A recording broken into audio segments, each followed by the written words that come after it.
반도체 쪽으로 계속 아주 진행을 해보도록 네. 하겠습니다. 결과적으로 삼성전자랑 이제 뭐 하이닉스 네. 장기 투자 잘하면 이 판단을 계속 들고 가야 되는 게 맞는지 좀 어떻게 보시나요? 사실 그러니까 요새 그러니까 걱정이 여러 가지가 사실 있죠. 이제 첫 번째가 메모리 다 지금 요새 나오는 게 오늘 SK하이닉스도 추정치를 낮췄더라고요. 애널리스트들이 내년도 추정치를 낮췄어요. 그래서 많은 애널리스트들이 낮췄는데 뭐 한 애널리스트는 내년도로 오히려 좋게 보시는 분도 계시는데 다수가 이게 추정치를 낮추니까 오늘 주가에 그게 바로 반영이 되고 있거든요. 근데 저는 이미 선반영했다고 보는데도 지금 뭐 기관이나 이쪽에서는 여전히 좀 부정적으로 보고 있는 것 같아요. 그래서 하이닉스가 좀 빠지고 있는 건 사실인데 이 메모리 쪽에 대해서는 내년도에 어떻게 될지 우린 모릅니다. 근데 시장은 꺾인다고 보고 있어요. 근데 그 꺾이는 강도가 저는 완만하다면 나중에 주가는 다시 올라간다고 보는데 그거는 지금 확인할 방법이 없어요. 그렇죠. 적어도 올해 가을은 넘어가야 돼요.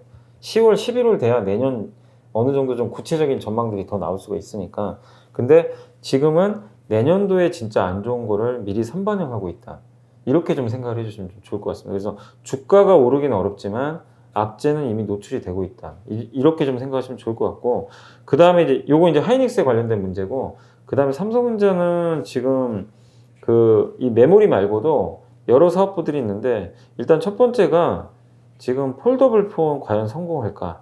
요게 하나가 있어요. 왜냐면 이제 8월에 나오는데 갤럭시 노트를 포기하고 지금 출시하는 건데 이게 일단 성공을 해줘야 됩니다. 왜냐면 이게 가격도 비싼데다가 거기 들어가는 부품이 일반 스마트폰 부품보다 되게 좀 많이 들어가잖아요. 화면도 커지고. 그래서 이게 시장이 기대하는 것 이상으로 많이 팔릴지 이 부분이 좀 중요할 것 같아요. 좀 기대감은 좀 있는데 아직은 이것도 뭐 우리가 확인할 방법은 없으니까 8월 말에 아마 이거는 알 수 있을 것 같아요. 근데 이게 삼성의 주가의 절대적인 건 아니죠. 왜냐면 반도체가 절대적이니까. 그러나 폴더블 폰이 기왕 잘 되면 저는 어쨌든 주가를 한번 올릴 수 있는 모멘텀은 된다고 보거든요.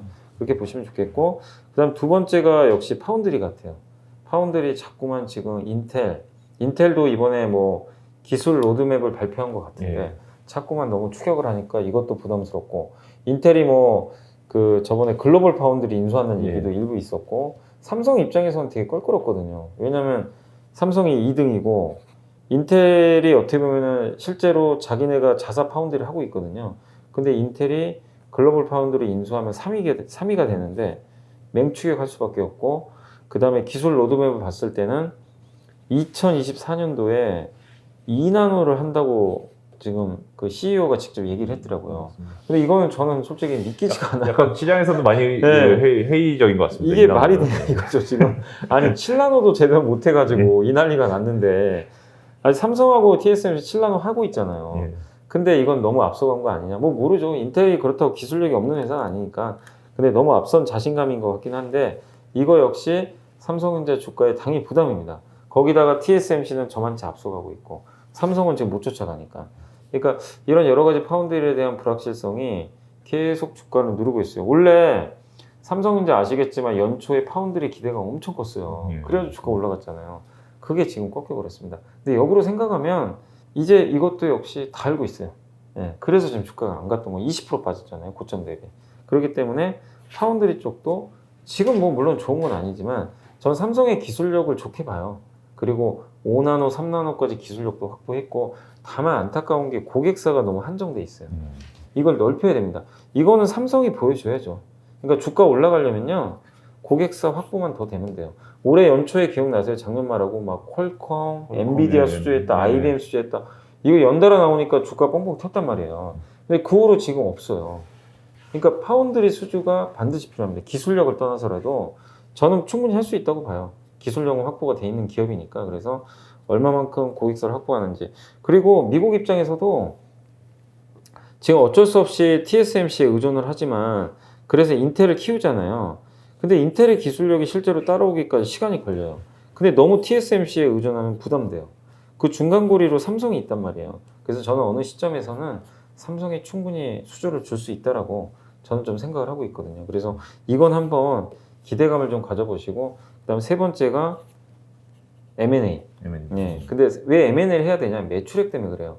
한 애널리스트가 그 얘기를 하셨더라고요. 2012년부터 삼성전자 매출액은 200조에서 크게 변동이 없다.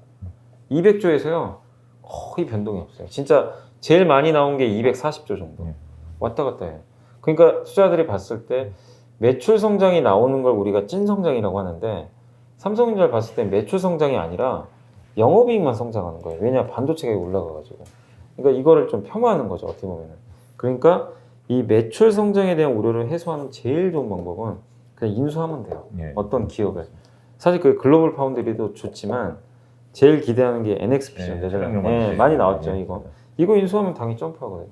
근데 이거는 이재용 부회장이 나와야 될 것 같아요. 총수가 없는데. 맞습니다. 근데 이번에 한번 보자고요. 내일이죠. 내일 IR에서 분명히 질문이 오고 갈 텐데 M&A 이슈 나올 겁니다. 왜냐하면 지난 1분기 실적 발표 때도 M&A 하겠다고 분명히 약속을 했거든요. 언급했습니다, 직접.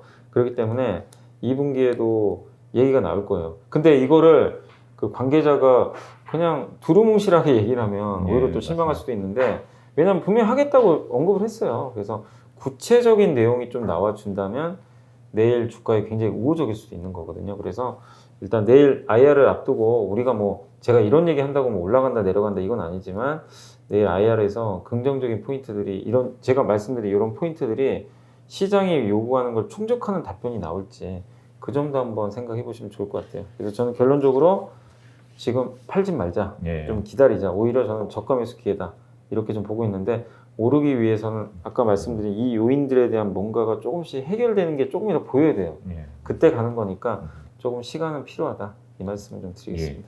전체적으로 대형주 말고도 중소형 시스템 반도체 관련주에서 좀 눈여겨볼 게 많이 있다라고 좀 주신 것 같은데 뭐 최근에 좀 중소형 시스템 반도체 관련주에서 좀 보실만 투자자들이 좀 관심 종목에 넣을 만한 종목가 있어요. 그러니까 이제 비메모리 반도체 쪽은 계속 잘 보셔야 될 것 같아요. 그러니까 왜냐하면 지금 메모리는 여전히 아까 말씀드린 대로 뭐 내년에 자꾸 꺾인다는 얘기가 있는데 비메모리는 그런 얘기가 없어요. 내년에도 좋아요. 그러니까 공급 부족하죠. 수요는 좋죠. 그러니까 TSMC도 물론 이제 TSMC가 최근에 좀 주가 빠지긴 했지만 여전히 비메모리 쪽은 메모리랑은 좀 반대로 누구도 이의가 없어요. 이견이 없이 계속 성장을 합니다. 그래서 비메모리 쪽에 관련된 기업들 잘 보셔야 되고 첫 번째가 역시 아주 중소형주는 아니지만 DB하이텍. 우리 한국의 대표적이잖아요.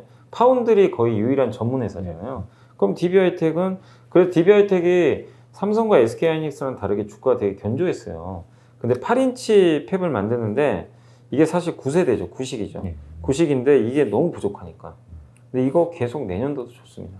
공급이 부족해요.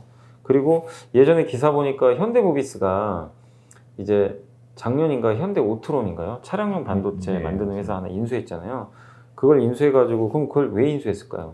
반도체 만들려고 인수했을 것 같은데 그럼 이거를 설계를 하는 건 좋은데 제조를 하려면 누군가한테 맡겨야 되는데 DB하이텍을 이용할 수도 있다라는 기사가 예전에 제가 본 적이 있거든요. 그러니까 우리나라에서 현대차 그룹이 차량용 반도체를 직접 생산한다면 8인치니까 8인치에서 생산하거든요. 근데 삼성은 안 해요. 그쪽 사업을 거의 안 하고 있습니다. 그러니까 DB하이텍의 수혜를 받을 가능성이 굉장히 높아요. 그래서 전 좀 DB하이텍을 눈여겨봐야 된다. 이 말씀 드리고 싶고 그 다음에 이제 코스닥의 중소형주 중에서는 역시 그 후공정 섹터. 비메모리가 제일 중요한 게 우리는 왜 이 말씀을 드리냐면 우리나라는 전공정은 되게 잘해요. 경쟁력이 있어요. 근데 후공정이 상대적으로 좀 약해요. 대만이나 일본 기업들이 후공정 꽉 잡고 있습니다.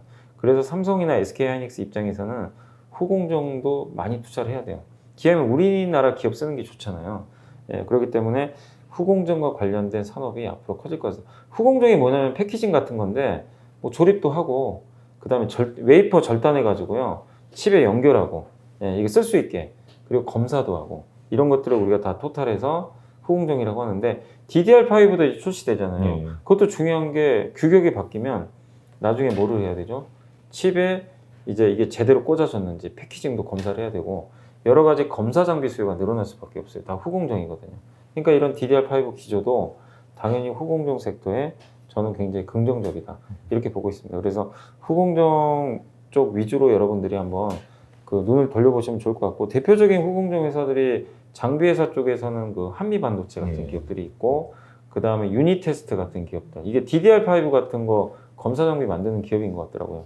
그쪽이 있고 그 다음에 패키징 업체 중에서는 네페스 있고 그 다음에 그 테스나가 이제 이미지 센서 이 시스템 반도체 그 검사하는 회사로 좀 알려져 있고, 그 다음에 LB 세미콘은 이제 디스플레이 쪽에 들어가는 이제 후공정 업체로 알려 있는데, 이런 이제 비메모리 쪽과 관련된 후공정 업체들을 계속 좀 눈여겨 보시면 좋을 것 같습니다.